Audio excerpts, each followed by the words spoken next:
बिस्मिल्लाहिर्रहमानिर्रहीम। अस्सलाम वालेकुम। कैसे हैं आप लोग सब? उम्मीद है सब खैरियत से होंगे। अल्लाह पाक सबको खैरियत से रखे और अपने अपने घरों में शादो आबाद रखे और अल्लाह पाक हमें हिम्मत दे के हम दूसरों के लिए आसानियाँ पैदा करें। यहाँ रूम को मैं देख रही थी, बहुत ज़्यादा जो है वो कपड़े इधर उधर पड़े हुए हैं, लेकिन मैंने कहा सबसे पहले आज उठे हैं सुबह सुबह तो नमाज़ वगैरह पढ़ने के बाद मैं आटा वगैरह गूँध लूँ, क्योंकि आटा रात को गूँधा हुआ नहीं था और बिजली का थोड़ा सा फिर मसला हुआ है। तो मैंने कहा मैं आटा गूँध लेती हूँ। आटा गूँधने के फ़ौरन बाद यहाँ पर एक बाल्टी पड़ी हुई थी जिसमें मैं कल ना देसी घी लेकर आई थी। तो खालिस तो नहीं मिलता है, लेकिन मैंने कहा पहले इसको मैं चेंज करूं। औरतें जब काम करती हैं ना तो एक काम करती हैं तो दूसरा पड़ा होता है। तो मैं बड़े शौक़ से मैं देसी घी लेकर आई थी, लेकिन मुझे कोई ख़ास अच्छा नहीं लगा। तो मैंने इसको गर्म करके निकालना किया कि मैंने कहा चलो इसको करती हूँ, गर्म करती हूँ और फिर मैं इसको दूसरे बर्तन में शिफ्ट करती हूँ। अपनी तरफ से तो मैंने पूरी कोशिश की है, लेकिन ये जो है ना मुझसे चम्मच से नहीं डाला जा रहा था। तो मैंने कहा चले मैं इसको थोड़ा सा गर्म करती हूँ। तो गर्म करने के बाद ना मैं इसको दूसरे बर्तन अपनी बाल्टी में शिफ्ट करती हूँ। तो ये मुझे घी का कलर कुछ अच्छा नहीं लगा। जब हम लोग छोटे छोटे होते थे तो हमारे जो नानियाँ दादियाँ बनाती थी घी या किसी से मंगवा कर हमें देती थी, तो वो बहुत येलो येलो सा होता था। अगर वो गाय का होता था तो वो येलो कलर का होता था, और अगर वो भैंस का घी होता था तो वो मतलब ग्रीन से कलर का होता था, और इतनी अच्छी उसकी खुशबू होती थी। इसमें मुझे कोई खुशबू नहीं आई, ना मुझे इसमें पिलाहट नज़र आई, ना मुझे इसमें ग्रीनपन नज़र आया, कुछ भी नहीं। बस मैंने लगता है जैसे बंदा पैसे ज़ाया करता है ना, इस तरह मैंने ले लिया है। हर चीज़ में मिलावट आ गई और हर चीज़ में दो नंबरी शामिल हो गई है। मुझे समझ नहीं आती है कि इतना पैसा बर्बाद करते हैं ना हम लोग कि हम लोग खालिस चीज़ लें तो हमें वो चीज़ भी जो है वो खालिस नहीं मिलती है। अब क्या फ़ायदा। मुझे लगता है मैंने 2500 का ये 1 किलो जो घी लिया है इसका कोई फ़ायदा नहीं है। यानी कि ये मैंने दूसरा ही घी ले लिया है, दूसरा भी फिर उसमें से खुशबू आती है, इसमें तो बिल्कुल खुशबू भी नहीं आती। यहाँ पर देखिए मौसम कितना प्यारा हो रहा है, ठंडी ठंडी सी हवा थी और बिल्कुल ना आसमान पर बादल आए हुए थे। और ये गांव का एक मंज़र है, छोटा सा पाकिस्तान का गांव है। यहाँ पर हम इसको छोटा मरी कहते हैं। यहाँ पर बहुत ज़्यादा सब्ज़ा है, बहुत ऊंचे ऊंचे मकान हैं और छोटे छोटे घर लोगों के बने हुए हैं, कुछ कच्चे हैं कुछ पक्के हैं और पहाड़ों पे घर हैं। यहाँ से ऊपर जाने के लिए भी ना तकरीबन आधा घंटा लगता है। और यहाँ की औरतें इतनी स्लिम और स्मार्ट हैं कि वो अपने घर तक पहुँचती हैं ना तो कहती हैं हम लोग तो इसी वजह से स्मार्ट हैं और हमारी सेहत भी अच्छी है, आप लोगों की तरह नहीं है। तो बहुत खुशी होती है मुझे उन लेडीज़ को देखकर जो बहुत पतली पतली सी हैं और अपने घर का सारा काम भी खुद कर लेती हैं। तो यहाँ बना रही थी मैं मैक्रोनी, और जल्दी में ये सारी एक मिर्च कटी हुई नहीं थी, वो मेरे से इसी तरह इसके अंदर जो है वो गिर गई। शिमला मिर्च की बात कर रही हूँ। बच्चों को मैक्रोनीज अच्छी लगती हैं, मुझे तो कोई ख़ास अच्छी नहीं लगती, लेकिन बच्चों के लिए मुझे अक्सर जो है ये बनानी पड़ जाती है। अच्छा, इस दफ़ा मेरा व्लॉग थोड़ा सा लेट हो गया, तो खैर मेरे व्लॉग का इंतज़ार किसने करना था।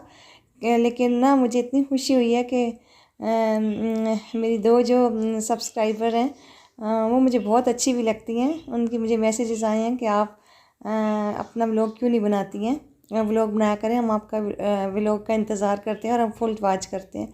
और मुझे इतनी खुशी हुई, और यकीन करें मेरा दिल नहीं चाह रहा था बनाने को, तो मैं उनकी खातिर ये बना रही हूँ कि उन्होंने मुझे खुद स्पेशल कहा कि आप बनाया करें, हम देखते हैं। अच्छा, ये कुरान मजीद नहीं, ये मंजिल और सूरह यासीन पढ़ी हुई थी सराने पे। मैंने सराने का कवर उतार लिया था क्योंकि मैंने धोने थे कपड़े अपनी हेल्पर की मदद से। और यहाँ सूरह यासीन मैं रूटीन में पढ़ती हूँ और मंजिल रूटीन में पढ़ती हूँ। मैं चाहे कुछ भी हो जाए, अल्लाह पाक काम करे, मैं मंजिल और सूरह यासीन रूटीन में पढ़ती हूँ। अगर आपको कुछ थोड़े से वहम खदशात या इस तरह, अक्सर बंदा डिप्रेस हो जाता है, बंदे को तकलीफ़ होती है, कुछ ज़हनी तौर पे भी हो जाता है, बंदा स्ट्रेस हो जाता है, तो प्लीज़ आप मंजिल ज़रूर पढ़ा करें। और सूरह यासीन तो रूटीन है, हर बंदा तकरीबन मुझे लगता है पढ़ता होगा। यहाँ पे मैं छत पे आई हूँ तो देखें लोगों के घरों में साथ ये प्लाट है ना, और माशाल्लाह ने इतनी ईंटें जमा करके रखी हुई हैं घर बनाने के लिए। और यहाँ पर हमारा घर जो ऊपर वाला जो है वो भी फ़िलहाल तैयार नहीं है, लेकिन मैं ये सोचती हूँ कि देखें पल भर की ख़बर नहीं है और हम लोग घरों को सजाने के चक्कर में इतना ज़्यादा पैसा खर्च करते हैं, अपना कोई पता नहीं है कि हम लोगों ने कितना जीना है यहाँ पर। एक बात आपसे शेयर करनी थी कि हम लोग जो कहते हैं ना, फ़लाँ बंदा बहुत इजी ज़िंदगी गुजार रहा है, बहुत आसानी से, कभी ज़िंदगी ऐसे नहीं गुजरती है। ज़िंदगी को आसान बनाने के लिए ना हमें बड़ी कुर्बानियाँ देनी पड़ती हैं। मिसाल के तौर पे मैं कहती हूँ फ़लाँ का घर कितना प्यारा है, फ़लाँ का किचन कितना प्यारा है, फ़लाँ खुद, तो मैं कहती हूँ कि शायद उन्होंने इसके लिए बहुत कुर्बानियाँ दी हैं, बहुत ज़्यादा टाइम पीरियड गुजरा है उनका, और इन घर को सजाने संवारने में कितना ज़्यादा उनका जो है वो टाइम जो है इनका वेस्ट हुआ है। तब जाकर वो कहीं जाकर उन्होंने अपना भी मेयार बनाया है और अपने घर का भी, तब जाकर कहीं घर बना है, घर बनते हैं। तो बात ये थी कि थोड़ी सी अगर बंदे में बर्दाश्त हो ना, हौसला हो, सब्र हो, तो इंशाल्लाह सब कुछ अल्लाह पाक दे देते हैं। लेकिन अपने टाइम पर, अपने टाइम से पहले हम लोग मांगते हैं ना कि हमें अपने टाइम, हमें जल्दी से ये चीज़ चाहिए, लेकिन जल्दी नहीं, हर चीज़ देता है वो, लेकिन अपने टाइम पर देते हैं। जैसे मैं अब आजकल बार बार बात उठते बैठते बात करें, मेरा किचन ठीक नहीं है, मेरा किचन ठीक नहीं है, तो अभी तो थोड़ा सा सब्र करके बैठी हूँ, लेकिन मुझे लगता है किसी दिन बम फूटेगा और मैं एक दफ़ा से कहूँगी कि मुझे अब फ़ौरी तौर पे किचन ठीक करवाना है।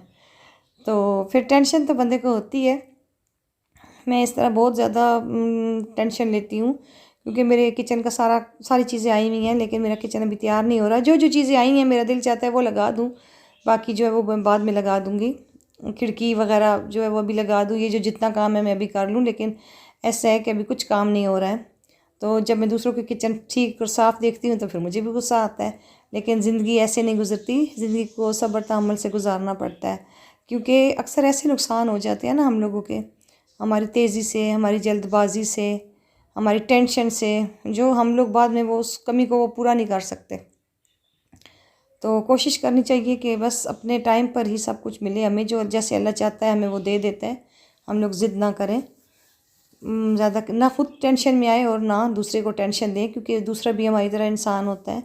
हम औरतें जो होती हैं हम थोड़ी सी टेंशन दे देती हैं, और मर्दों को भी चाहिए कि वो भी थोड़ी सी औरत की मतलब हौसला अफजाई करे, हिम्मत से काम ले। औरत तो होती जज्बाती है, तो ज़िंदगी आसानी से गुजर जाती है इस तरह। अगर तो मियाँ बीवी ने एक दूसरे को समझ लिया ना कि बीवी का ये गुस्सा आर्जी है या मर्द का ये गुस्सा आर्जी है, तो फिर तो दुनिया जन्नत है।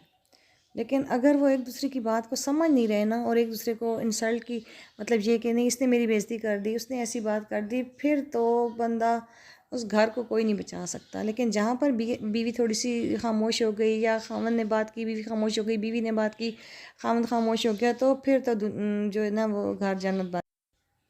अच्छा, यहाँ बातों बातों में मेरी मैक्रोनीस भी तैयार हो गई हैं। और मुझे ये सूखी सूखी मैक्रोनीस ज़रा भी नहीं अच्छी लगती, बिल्कुल भी मुझे अच्छी नहीं लगती, लेकिन बच्चों की खातिर मुझे खानी पड़ जाती हैं। अच्छा, यहाँ पर मेरा दूसरा सालन बिल्कुल रेडी हो चुका था, बातों बातों में मुझे पता ही नहीं चला। अच्छा, मैंने 2-3 डिशेस और भी बनाई थी, लेकिन मेरे साथ एक प्रॉब्लम ये है ना कि मैं वीडियो कैमरा, ये मोबाइल जो है ना इसकी ऑन करके मैं इसको स्टैंड पे खड़ा करके ना ज़्यादा वीडियो नहीं बना सकती। मुझे जो मैं हाथ में पकड़ के काम कर सकती हूँ ना वो मैं करती हूँ, लेकिन मैं ना मतलब अब जैसे डाइनिंग टेबल पे सारी चीज़ें आई हुई हैं ना तो मैं वीडियो बना लूँगी, लेकिन कैमरे को सेट करना, फिर मैं खुद बीच में आ जाती हूँ, और मैं आती हूँ तो इतनी बुरी तरह से आती हूँ ना, कभी का अजीब सा, कभी क्या आ रहा है, बाल मेरे बिखरे हुए होते हैं, तो मुझे अच्छा नहीं लगता ना फिर इस तरह सामने आना। और यहाँ पर मेरे सालन 2 डिशेस मैंने बनाई थी, ठहरे मुझे अब वो टेंशन सी शुरू होने लगी है। और एक बच्चे ने फ्रेंच फ्राइज़ मंगवाए थे चीज़ वाले, तो बिल्कुल मज़े के भी नहीं थे, लेकिन बच्चों को अच्छे लगते हैं तो क्या कहा जा सकता है। तो मैं आपको बता रही थी कि प्लीज़ वीडियो बनाना बहुत मुश्किल होती है, और मुझे तो बनानी भी नहीं आती है कैमरा पकड़ के। ये वो फ्रेंच फ्राइज़ हैं और चीज़ वाले, और यहाँ पर वो मैंने बहुत ज़्यादा मतलब अपनी तरफ से मैंने पूरी कोशिश की थी कि मैं बनाऊँ और आपके लिए वीडियो शूट करूँ, लेकिन मेरे से ना वीडियो शूट इस तरह नहीं हो सकती। तो जो कुछ भी मैंने बनाया है मैंने आपके साथ शेयर कर दिया है। तो प्लीज़ मेरे चैनल को सब्सक्राइब लाजमी कर दीजिएगा, और अगर वीडियो अच्छी लगे तो लाइक भी कर दीजिएगा। मेरी कोई बात बुरी लगी हो तो मैं आपसे फिर माज़रत करती हूँ, लेकिन मेरी बात पे गौर कीजिएगा कि बर्दाश्त ही असल ज़िंदगी का मज़ा है। लोग कहते हैं ना कि थोड़ी सी ज़िंदगी है, लेकिन ये थोड़ी सी ज़िंदगी भी 60, 70 और 80 साल होती है, और ये बहुत लंबी ज़िंदगी है। बर्दाश्त होगी तो हम ये इतनी लंबी ज़िंदगी गुजारेंगे। हमारे सामने बहुत सारी ऐसी बातें होंगी ना जो हमें पसंद नहीं होंगी, लेकिन अगर हमें बर्दाश्त हुई तो हम बर्दाश्त कर लेंगे। लेकिन अगर हमें बर्दाश्त नहीं हुई तो हम लोगों की मजाक बन जाएंगे, और लोग हमारी जो मतलब हमें टेंशन देने के लिए वो ही बात करेंगे जो हमें अच्छी नहीं लगी। तो इसके साथ इजाज़त चाहती हूँ, मेरी बात पर गौर कीजिएगा। अल्लाह हाफिज़।